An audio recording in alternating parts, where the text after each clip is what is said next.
केला बेचने वाली चुड़ैल। एक बार की बात है, जादूपुर नाम के एक गांव में करतब दिखाती एक औरत एक रेड्डी के लिए गांव में आती है। आइए आइए मेहरबान कदरदान, खाइए रोहड़ा के ताजे ताजे केले। कभी खाए नहीं होंगे ऐसे केले, पीले पीले केले खाइए। ये कहकर रोहड़ा हाथों में 4 केले लिए उन्हें सर्कल में जोर जोर से हवा में उछालती हुई करतब दिखाती है, जिसे देखकर आसपास के सारे बच्चे अपने अपने मम्मी पापा से उस औरत के पास जाने की जिद करने लग जाते हैं। पापा, ऐसा तो सर्कस में बॉल से होता है ना, ये आंटी तो केले से कर रही है। चलिए ना पापा, देखते हैं। रोहड़ा एक पतली सी तार पर चलती हुई केलों से करतब दिखाती है। आते जाते सभी लोग बाहर रुककर उसके करतब देखते हैं और वाह वाही करते नहीं थकते। जैसे ही एक आदमी पास आकर उसे पैसे देने लग जाता है, तब वो कहती है, अरे नहीं नहीं साहब, मैं करतब तो बच्चों के मन को बहलाने के लिए करती हूँ। धंधा तो मेरा केले का है। पीछे देखो मेरी रिड्डी, जो भी मेरे केले खाएगा मेरी तरह चुस्त दुरुस्त और तंदुरुस्त हो जाएगा। पता चलता है क्या कि मेरी उम्र 55 की है। अरे पर ऐसे ठंड के मौसम में कोई केला क्यों खाएगा? ये ऐसे वैसे केले नहीं है साहब, ये शरीर में गर्मी देते हैं, ठंड को दूर भगाए। जो भी रोहिणा के केले खाए। पापा, अगर मुझे केले नहीं मिले तो मैं घर नहीं जाऊंगी। तभी उसके पापा कहते हैं कि बेटा, केले ठंड में कभी गर्मी नहीं देते। ये सब कहने की बातें हैं, सामान बेचने का तरीका है इनका। पर पिंकी नहीं मानती। मैं केले खाऊंगी। पिंकी की जिद के आगे नत्थू हार जाता है और उसे केले खरीद कर दे देता है। पिंकी खुश होकर केले घर ले आकर खाती है। अब मैं भी करतब करूंगी, कितना मजा आएगा। जादुई केले। पिंकी पहला केला खत्म भी नहीं करती कि वो बेहोश हो जाती है। दूसरे केले से एक काला धुआं आता है और रोहड़ा चुड़ैल बनकर बाहर निकल आती है।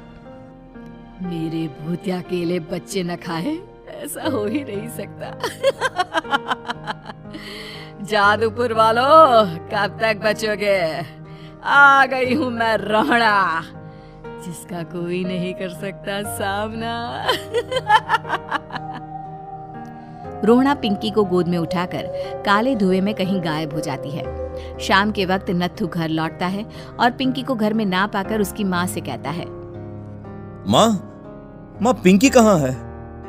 अरे बेटा, उसे तो तू सुबह करतब दिखाने ले गया था ना, फिर कहाँ वापस आए तुम दोनों? मुझे लगा तू उसे अपने साथ मंडी ले गया होगा। हे भगवान, मेरी बच्ची कहाँ गई? मैं उसे घर ही तो छोड़कर गया था माँ।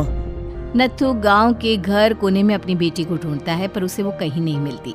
परेशान होकर आखिर रो रो कर नत्थू हिम्मत हार कर घर लौट आता है। अगली सुबह रोहड़ा फिर से करतब दिखाने आती है और इस बार पिंकी की तरह रोनी केले खरीद लेता है। 50 रुपए दिए थे पापा ने, सारे पैसों की मैंने केले खरीद लिए हैं। अब मैं भी आंटी की तरह ही करतबबाज बन जाऊंगा। यही सोचते हुए रोनी केले खाता है और पहला अकेला केला आधा खत्म भी नहीं करता कि चुड़ैल उसके सामने आ जाती है। मेरे साथ चलने का समय आ गया है रोनी।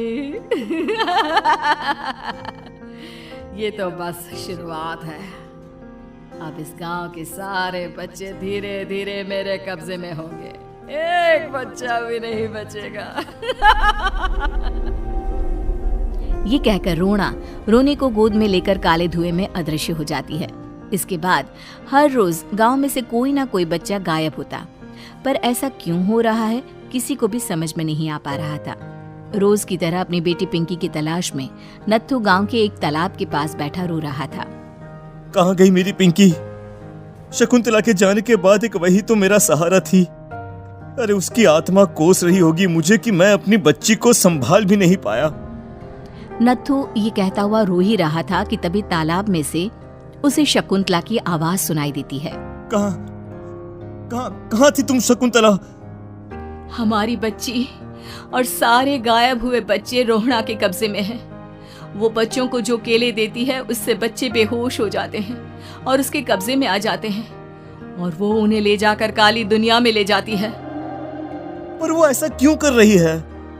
ये मैं नहीं जानती, पर उस दुनिया का रास्ता मैं आपको बता सकती हूँ।